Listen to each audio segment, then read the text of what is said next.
dengan Ibu Lina dalam pembelajaran hari ini. Apa kabar hari ini anak-anak Ibu kelas 4? Mudah-mudahan semua dalam keadaan sehat dan bisa mengikuti pembelajaran hari ini dengan baik. Dan tentu saja tetap menjaga kesehatan supaya kita bisa terus belajar dari rumah dengan semangat. Nah, sebelum kita mulai pembelajaran hari ini, mari kita berdoa terlebih dahulu. Masih ingat tepuk berdoa dari Ibu? Tepuk berdoa.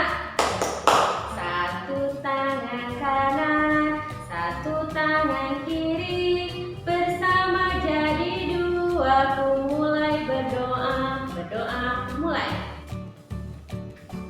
Berdoa selesai. Sudah mengisi prestasi hari ini? Jadi prestasinya sudah Ibu share di grup WA kelas ya.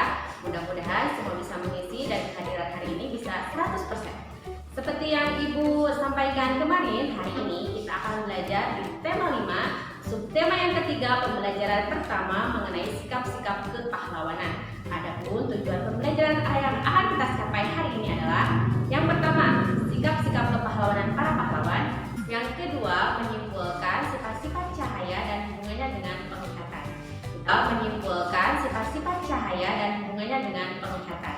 Kita mulai saja pembelajaran hari ini, oke? Indonesia memiliki banyak pahlawan nasional. Mereka berjuang untuk merebut dan mempertahankan kemerdekaan. Lalu siapa sajakah mereka dan apa saja yang sudah mereka lakukan? Kemudian sikap-sikap kepahlawanan seperti apa yang patut kita teladan dari mereka? Nah, di sini Ibu punya satu gambar.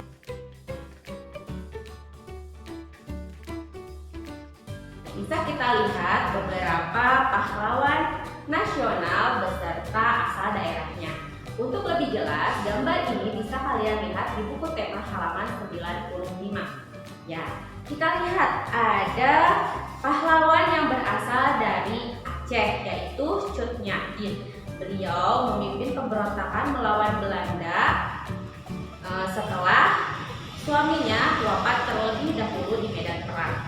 Nah, yang kedua ada Pangeran Antasari. Pangeran Antasari ini berasal dari Banjar dan memimpin 300 pasukan untuk menyerbu tambang batubara milik Belanda.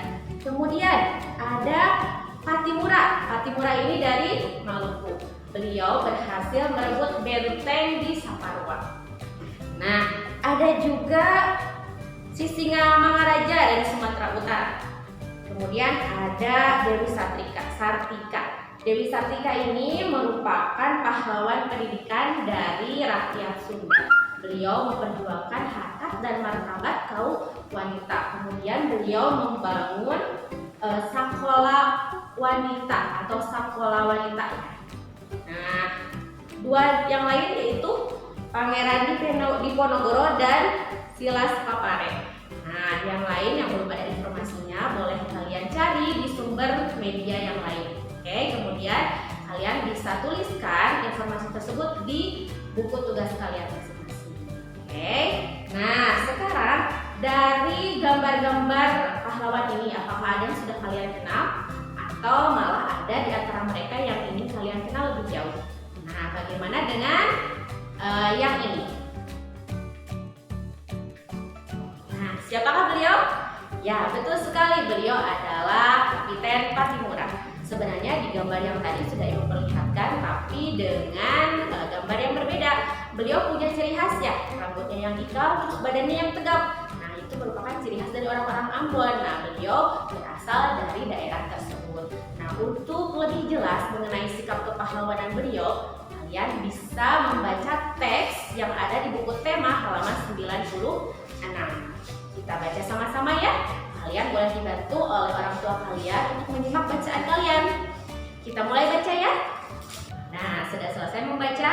Dari bacaan tadi bisa kita lihat bagaimana perjuangan beliau. Nah, dari beberapa informasi mengenai pahlawan juga kita bisa menyimpulkan bahwa sikap-sikap kepahlawanan yang beliau tunjukkan seperti rela berkorban, pantang menyerah, ikhlas berkorban. Oke? Nah, untuk menguji pemahaman kalian mengenai teks Patimura dan beberapa informasi mengenai pahlawan tadi, kalian bisa mengisi soal latihan di buku tema halaman 97. Oke, kita kerjakan. Selain dari Patimura, ada satu lagi tokoh pahlawan yang sangat terkenal. Bahkan pergerakan perjuangannya sampai sekarang dikenal sebagai Hari Pahlawan Nasional, yaitu tanggal 10 November. Siapakah beliau? Ya, beliau adalah Bung Tomo. Untuk mengenang jasa-jasa beliau, ada beberapa barang miliknya yang ditempatkan di Tugu Pahlawan Surabaya. Ada yang sangat istimewa dari barang milik beliau, yaitu mobil yang berjenis Opel Kapitan. Apa yang menarik dari mobil tersebut? Yaitu letak kaca spionnya yang ada di dalam dan hanya berjumlah satu. Bila kalian ketahui, kaca spion ini merupakan bagian penting dari mobil. Kenapa? Karena dengan adanya kaca spion, pengendara yang ada di depan bisa melihat keadaan sekitar atau bahkan mobil dan pengendara lain yang ada di belakangnya. Ini menggunakan prinsip kerja dari cermin cembung. Cembung ada dua cermin lagi yang akan kita pelajari hari ini, yaitu cermin cembung dan cermin datar. Tapi sebelumnya kita akan melakukan percobaan untuk membuktikan bayangan-bayangan yang terbentuk pada cermin tersebut. Alat dan bahan yang kita gunakan adalah sendok dan cermin rias. Ayo, pegang semua sendok yang ada di depan kita. Nah, perhatikan sendok tersebut.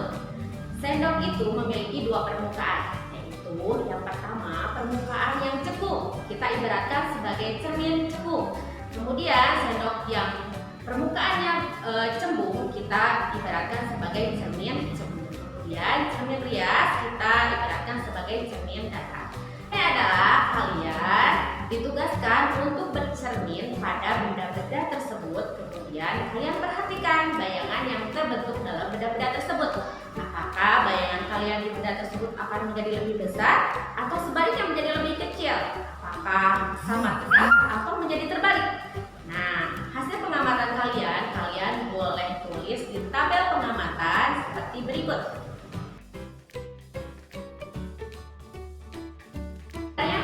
Jika kalian perhatikan bayangan kalian pada semua jenis cermin, bayangan yang terbentuk adalah semu, yaitu bayangan tersebut bisa dilihat oleh mata tetapi tidak bisa ditangkap oleh layar. Sedangkan pada cermin cembung, bayangan yang terbentuk adalah diperkecil dan tegak. Itulah yang menyebabkan cermin cembung ini dipakai pada kaca spion. Kemudian pada cermin cembung, ketika benda dalam keadaan lebih dekat, maka bayangan yang terbentuk adalah diperbesar dan terbalik. Kemudian ketika benda tersebut lebih Nah, bagaimana percobaannya? Mudah bukan? Nah, jika kalian perhatikan, semua bayangan yang terbentuk pada semua jenis cermin akan semu atau maya, yaitu bayangan tersebut bisa dilihat oleh mata tetapi tidak bisa ditangkap oleh layar.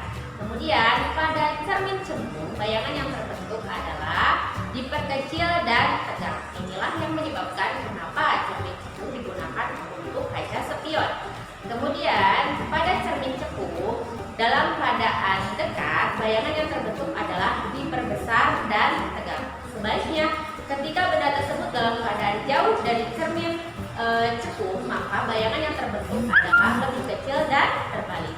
Sedangkan pada cermin datar, semua bayangan yang terbentuk itu sama dengan bendanya, sama besar, sama tegak, tapi bersifat kebalikannya. Artinya, ketika kalian mengacungkan tangan kiri, maka bayangan tersebut seperti tangan kanan, atau sebaliknya. Ketika kalian mengacungkan tangan kanan, ada bayangan seperti tangan kiri. Nah, ada juga contoh-contoh benda yang menggunakan kaca cermin-cermin. Yang pertama, cermin cembung, seperti yang kita informasikan tadi. Cermin cembung digunakan pada kaca spion kendaraan. Kedua, kaca atau cermin cembung.